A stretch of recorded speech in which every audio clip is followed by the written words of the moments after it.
Good morning, another day on the job. Last bit of videoing that I was doing some repairs and patching to some of the holes that were on the sort of outer extremes of the pond liner. That's all been done. The pond has been filled up a little bit more, and I was able to go and grab a load of rock that, as I say, is on site here. I've brought down just a couple of tons. I mean, there's a huge amount more to bring down, and there's a lot more here, thankfully, but it just gives me something to get on with today. A lot of stone that needs to be cleaned. I don't want to get rid of all of the natural kind of patina and discoloration on here because it already looks nice and weathered and established. But I do need to get rid of some of the loose material before I can then lay it on a bed of mortar. So good news, I was expecting a delivery of materials to arrive later on this afternoon. It's actually turned up this morning. So I've got 4 tons of sand and gravel to start ferrying down alongside washing this. And then maybe later on this afternoon, fingers crossed, I'll be able to start laying some stonework. Weather this week looks fantastic. A little bit too hot, to be honest, but at least it's dry, so I've got no excuses to crack on with this. So I better get on and get moving. Miss you, Dave.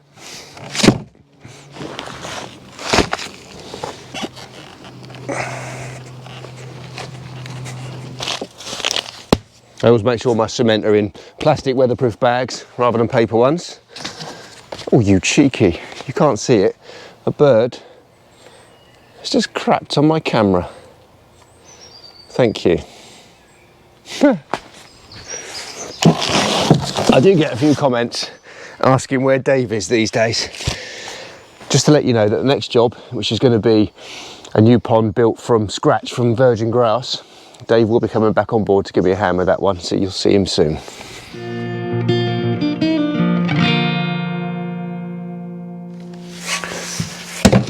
That's it. That's me 2 tons of sand brought down. Now I can crack on with washing the rock. A little bit hot and muggy for this kind of work, but I'm pleased that I've got it down here. I'll leave the gravel up at the back. I don't need that for the time being. And whilst I've got you all, I'd just like to thank you as ever for watching. I was amazed that the subscriber count went up over 14,000 at the weekend, which is fantastic. So thank you all very, very much. So it's time for me to get the pond drain back down again. I've rigged up one of my holding tanks so I can get this water drain back down to lower than shelf level. I've had a couple of people querying what pump I use when I'm draining ponds, and this is my very trusted, it's a Karcher SP 22000 dirty water pump. And what I like about this is it's got a really good float switch, but it's got a function that I can have it rigged to manual, so it's on permanently, or auto, and then you can alter the height of the float switch so it'll turn itself on and off depending on the depth of the water.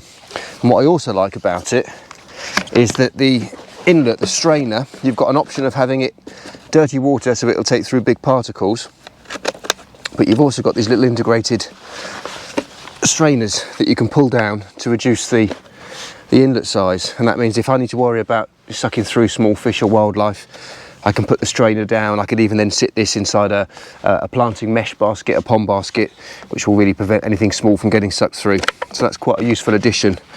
I have altered the pump a little bit to suit my needs, and rather than having the typical hose tail, I've attached one of the Awaza Sea-Link couplers. This is a Sea-Link coupler that comes from the Pondovac 5, and I've always got odds and sods, so I chopped them off the pipework that came with the Pondovac 5, attached it to the pump with one of these Evolution Aqua rubber connectors, nice and simple, and it means that I can then just quickly release and attach my pipework to the pump without any hassle.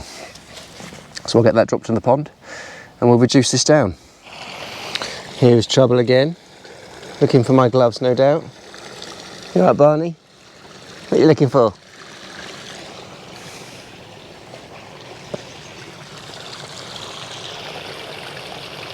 Yeah, you can have that, that's yours. Good boy. Good morning. I had a day off videoing yesterday. It was the first day of laying some stone, and I just wanted to crack on and get a decent amount of rock put down. So it's another day. The weather this week is fantastic. Really, really hot though. And unfortunately, as I'm spending most of my time in waders, it means I've got to wear a pair of trousers as well. Trousers. Which is not very comfortable when it's really hot. So for the next 2 days, it's going to be a similar routine. Set my gazebo up, get the cement mixer going, get a load of rock, and then spend the day on my knees laying it all and building up the edging. Happy days.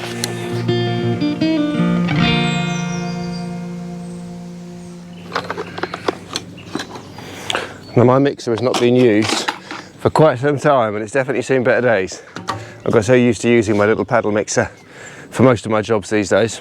But I thought I'd bring this back on board, as it's quite a lot of mixing to do. And unfortunately, a lot of it's rusted out. So I think it's definitely on its last legs, and it'll probably be its last job before retirement.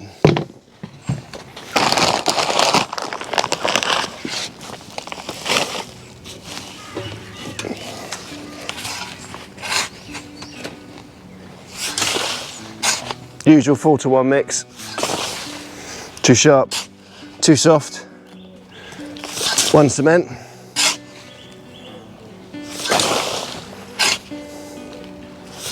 And very handy having all of my mixing aggregates right next to the machine.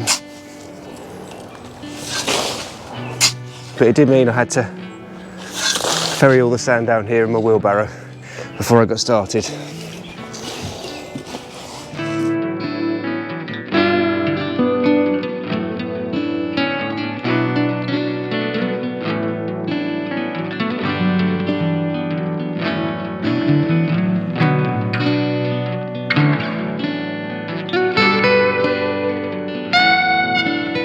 Flipping heck, it's hot, it's too hot, it's been so hot, and it's getting warmer this week. The last couple of days of stone building, I've been very lazy and just haven't bothered getting the camera out just so I could knuckle on and get on with it. The only saving grace is that I've now worked my way around to the shade underneath the acer tree. Let's have a look and see what the temperature is. 28 degrees, 29 degrees currently, nearly 30. Not pleasant wearing PVC waders and trousers, but the trouble is if I'm wearing shorts, it's really uncomfortable in waders. I don't mind getting wet in this kind of weather, but if I've got shorts on, I can't really put knee pads on because that doesn't work with bare legs. And if I kneel down on just a foam pad, that gets very quickly covered in grit from the cement. And then by the end of the day, your knees have just been rubbed raw. So really, this is the only practical way of doing this and trying to be relatively comfortable. But I'm looking forward to getting home and having a cold shower. It's a big pond to do solo. There's a lot of stone. And currently it still looks like a lot of rock and cement.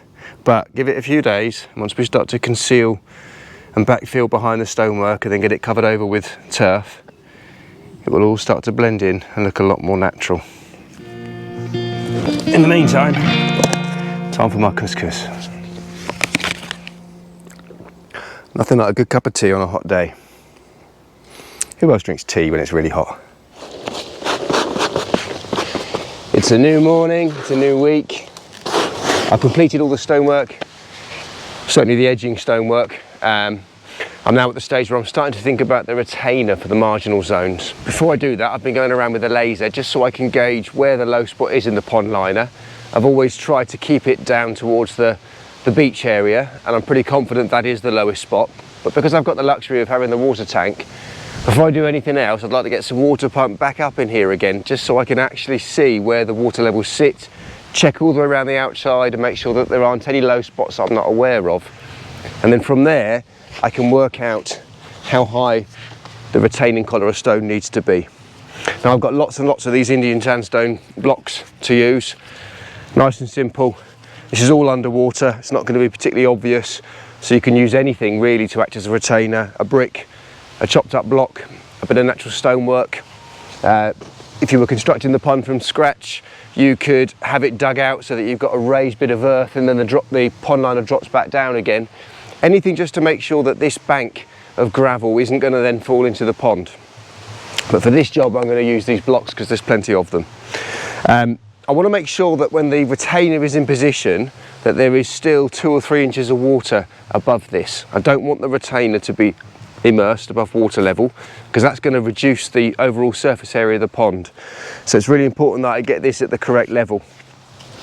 But before I get the pond filled up, I've got a lot of this dried up mortar and rubbish that I'm just going around cleaning up. I don't want to foul the water if I can help it. It's much fresher today, 21, 22 degrees, a bit windy, it's lovely. Last week it got up into the 30s. It's very oppressive, very humid, quite difficult working conditions, so this is much nicer.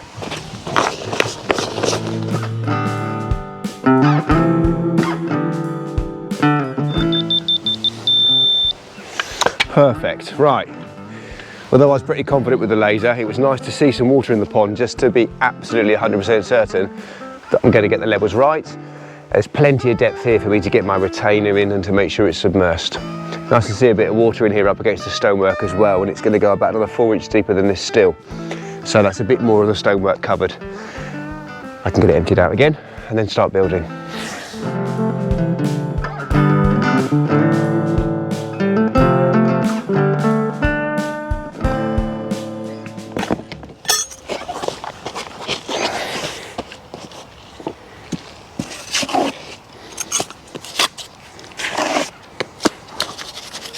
So I've just been tackling the retaining walls for the marginal zones. Again, lots of materials on site here from leftover projects over the years, and there's an awful lot of these Indian sandstone blocks, bricks or sets available, so they were too good not to use. Fantastic for this kind of application. I'm making sure that the stonework is positioned at a level so that the retainer is 2 or 3 inches lower than the maximum level of the pond. I want to make sure that there's water covering this section, but it's important that there's enough depth behind the blocks that we can get a good level of gravel in here, deep enough for plants to root into.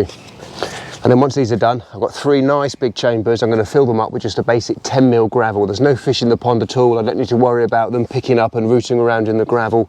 So rather than using bigger 20mm or dressing over the top with some finer cobbles to stop fish from getting down into it, I can just use a fine 10mm. Even a horticultural grit would be fine, but 10mm shingle is what I'm using for this one. So I'm nearly completing this final marginal zone, and then I'm going to start to build a retainer behind me for the beach area to stop all of the pebbles and the stones from falling in. I'm making sure that all stonework is sitting on offcuts of pond fleece in this instance, just to protect the main pond liner beneath. It's unlikely that this is going to puncture or damage the liner, but you might as well be careful.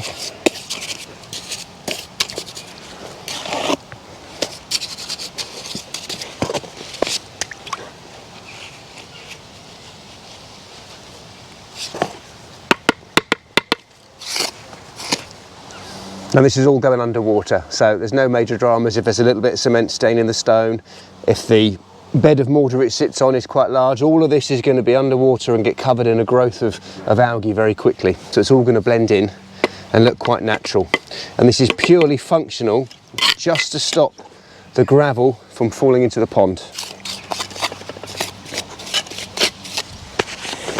All right, I'll crack on with this and see you on the other side. Oh, hurrah, job done. That's all of the planting zones done and the retainer done for the beach. So I can start to bring down some gravel, and this is the fun bit. For me, this is the bit where the pond really starts to transform and start to take shape. All of the pond liner is hidden, and it looks like we're coming to the end of the job finally. I need to get cleaning in here. There's a lot of broken up bits of cement and stone and bits and pieces. I'll brush that out. And then I need to get some more fleece or pond liner and use that as a protective layer underneath the gravel in all of the planting zones. And likewise under the beach. I think I'll have a lot of tidying as well to do today. I want to start to get the area cleared up. We've made the decision not to use the old sods of turf that I've dug up, but instead we're going to go and buy some fresh turf. So I'll get all of that lot cleared away as well. And it's going to start to come together.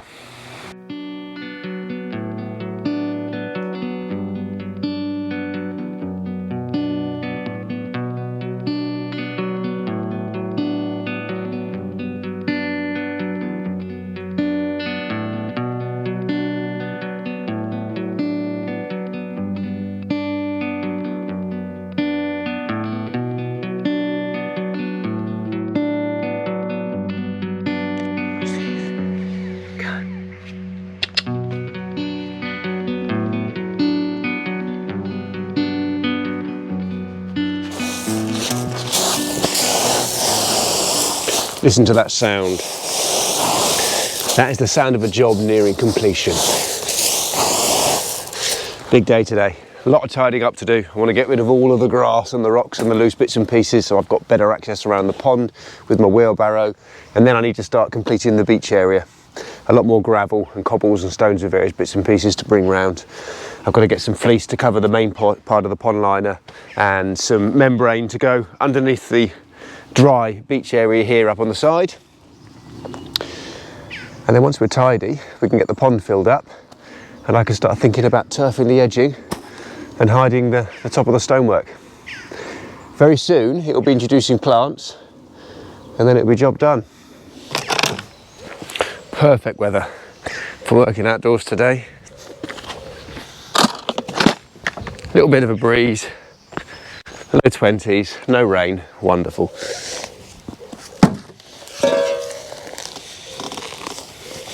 So all of these sods are going to get stacked upside down on top of each other and then covered over with a piece of plastic, and within a year or so this is going to break down and produce some lovely topsoil. Now in some of these, where it was in contact with the pond water, there's a few desirable pond plants that I want to hang on to, and particularly we've got lots and lots of Mentha aquatica, water mint, which is a really good native marginal plant to have in a pond, especially if you've got newts, because they like to lay their eggs on the leaves. So I'm going to keep lots of this so that I can put the stems directly into the pond. It's really easy to propagate from this kind of thing. I mean, here I'm pulling it up and it's got bits of roots attached to it already, but even if you were to snap it off at any one of these leaf nodes, it will very quickly start to form some roots and some runners and grow very easily. Like a cat in a litter tray. And very shortly going to get some water back in the pond and start to bring it up to level. But I don't want to fill it all the way just yet, and equally I don't want to get this whole area covered in cobbles and stones before I can see where the levels are in relation to the pond liner up at this section. I'm well aware all around the back of the stonework where I've cemented and held the pond liner up in place that lining is significantly higher than I need it to be, and that the pond is going to hold as much water as I want it to. But around these areas here where I've been walking, it's possible that some of the liner has slipped down or pushed down. So I want to gradually start to fill, so I can make sure that there's going to be enough water over the top of this beach section. And if it's not quite high enough, I'll be able to pack some earth underneath the liner here and just lift it up a little bit higher. So initially, I'm just going to get a few stones in this section, the section which is going to be submersed underwater. I've been paying careful attention to the levels. You always pay careful attention to levels with ponds, to make sure that there's going to be a certain amount of stonework starting underneath the water. That's really important when you're creating a beach. You want to have some stonework under the water, and you want to have a natural transition above the water level, and that will create that really nice transition between the pond and the land, the edge of the pond. Stop trying to nick my stuff.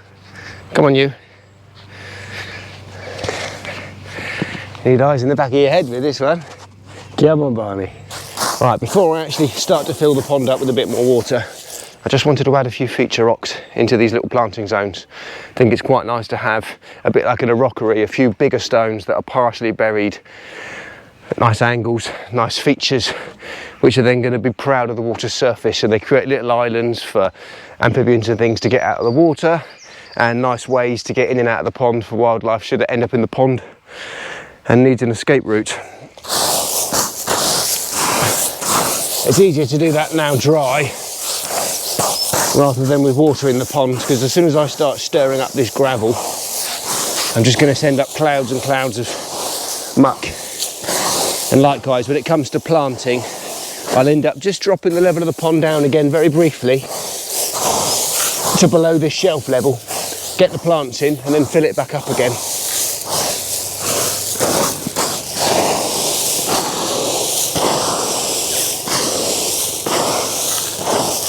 Now I've got a nice stockpile of materials that have been stored up behind the garage for many, many years, and a lot of this garden has got some lovely dry stone walling and rockery stones. There's a lot of leftover materials from that, and I found a couple of nice big rocks that I want to have a play with, but they're quite large.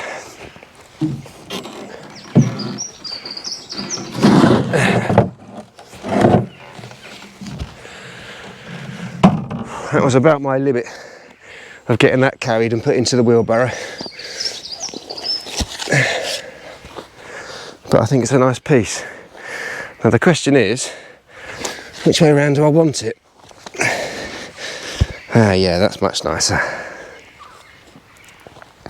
Because once I've got it in position, I'm probably not going to move it again.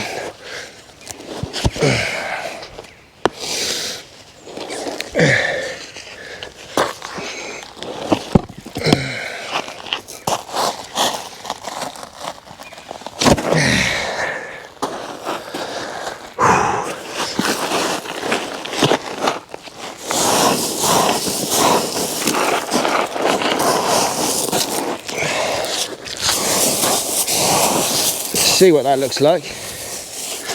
I might absolutely hate it, and it might have to come out again.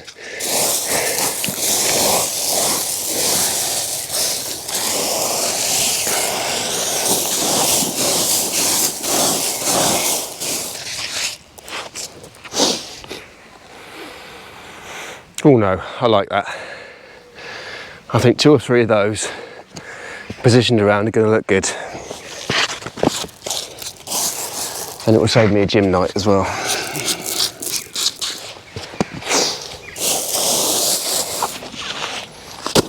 And I always feel that little features like this look quite nice in odd numbers, 3s and 5s. If you believe in the feng shui.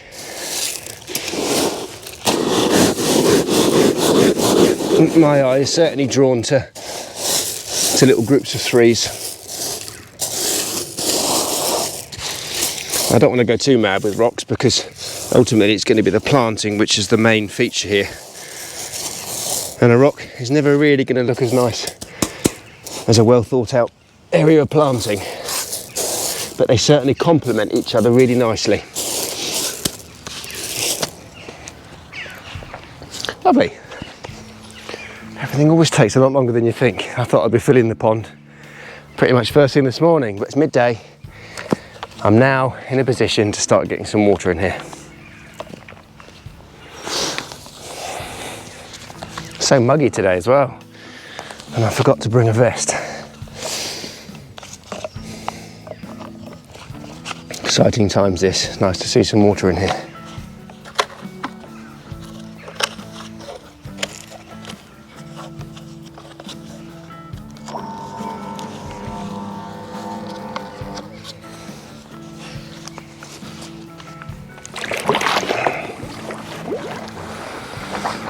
Ta-da!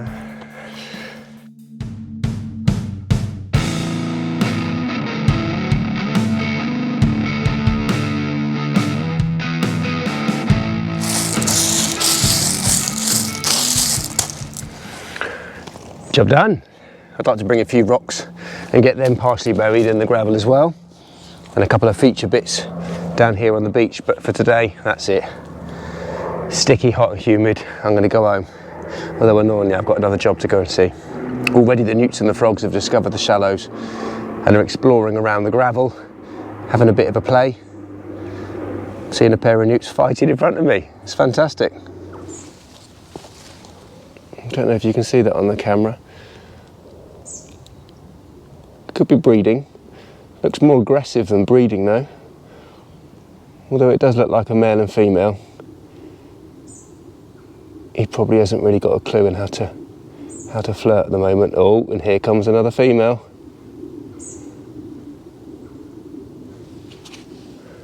What are you going to do now?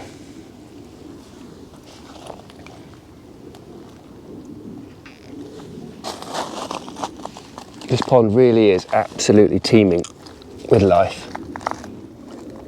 I think she's keeping out of the way. Probably very sensible. Very nice to see some water back in the pond.